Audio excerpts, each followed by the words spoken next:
Assalamualaikum warahmatullahi wabarakatuh. Pada kesempatan kali ini, kami dari kelompok 2 akan menjelaskan mengenai pembelajaran bahasa dan sastra dalam pendidikan karakter dan kurikulum 2013.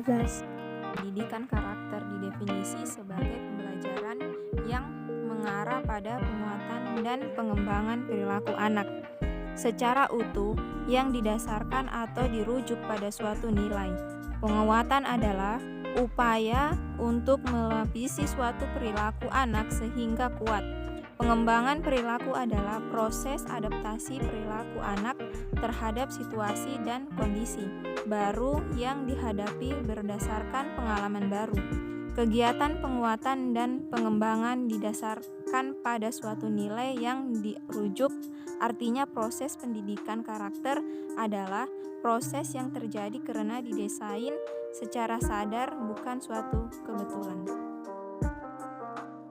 Aminuddin 2002 mengemukakan bahwa sastra memiliki potensi yang besar untuk membawa masyarakat ke arah perubahan, termaksud perubahan karakter. Selain mengandung keindahan, sastra juga memiliki nilai manfaat bagi pembaca.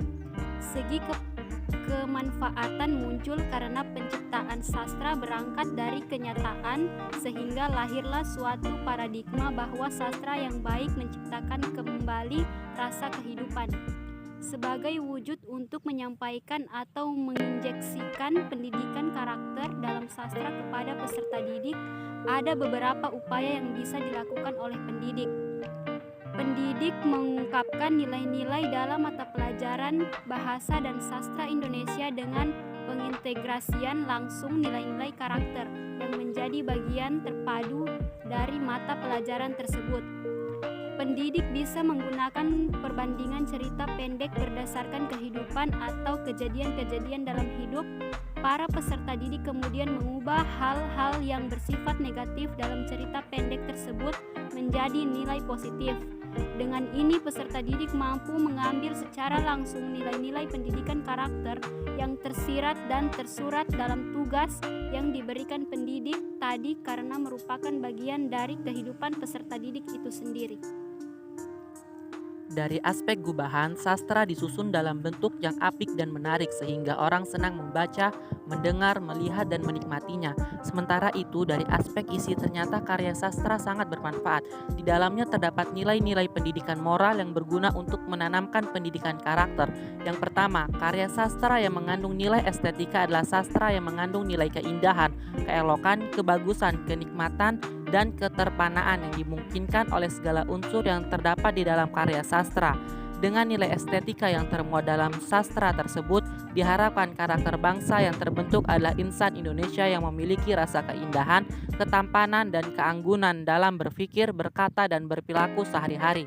Kedua, karya sastra yang mengandung nilai humanis adalah sastra yang mengandung nilai kemanusiaan, menjunjung harkat dan martabat manusia, serta menggambarkan situasi dan kondisi manusia dalam menghadapi berbagai masalah.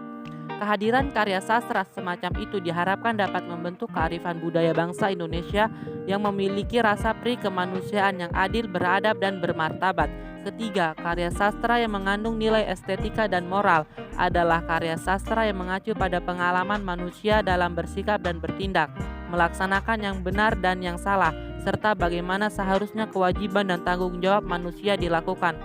Norma etis dan moral tersebut dapat dijadikan wahana pembentukan karakter bangsa yang lebih mengutamakan etika dan moral dalam bersikap dan bertindak sehari-hari.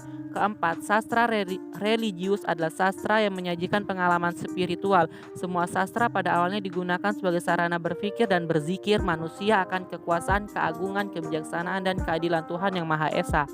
Kehadiran sastra tersebut dapat membentuk karakter bangsa Indonesia sebagai insan yang religius, penuh rasa berbakti, beriman, dan bertakwa kepada Tuhan Yang Maha Esa dalam kehidupan sehari-hari. Kurikulum 2013 lebih menekankan pada pembentukan sikap atau afektif. Untuk pembentukan sikap ini hanya aspek-aspek seni yang mampu menjangkaunya. Sikap hanya akan terjangkau dengan seni matematika, seni kimia, seni fisika, dan seterusnya. Nah, karena itu aspek sastra menjadikan sesuatu yang mutlak disungguhkan kepada generasi melalui pendidikan di kelas. Di sekolah dasar, pembelajaran bahasa dan sastra Indonesia lebih diarahkan pada kompetensi siswa untuk berbahasa dan berpartisipasi sastra.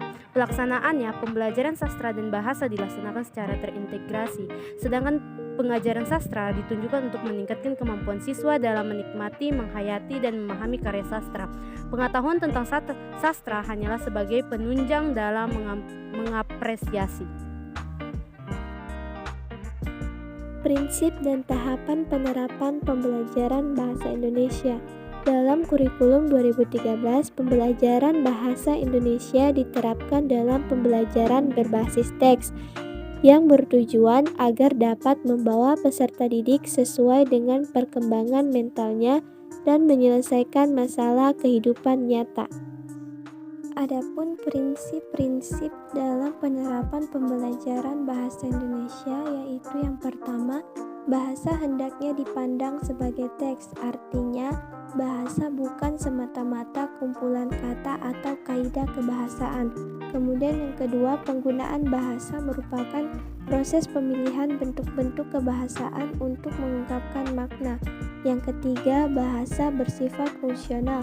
Artinya penggunaan bahasa tidak bisa dipisahkan dengan konteksnya, karena bahasa yang digunakan mencerminkan ide, nilai, sikap, serta ideologi pemakai atau penggunanya. Kemudian yang keempat, bahasa merupakan sarana pembentukan berpikir manusia. Dari prinsip pembelajaran bahasa Indonesia yang telah dijelaskan, maka pembelajaran berbasis teks membawa implikasi metodologis pada pembelajaran secara bertahap. Hal ini diawali dengan guru membangun konteks, kemudian dilanjutkan dengan kegiatan membangun model, kemudian membangun teks bersama-sama, dan terakhir mengembangkan teks secara mandiri. Demikianlah penjelasan kami mengenai pembelajaran bahasa dan sastra Indonesia dalam pendidikan karakter dan kurikulum 2013.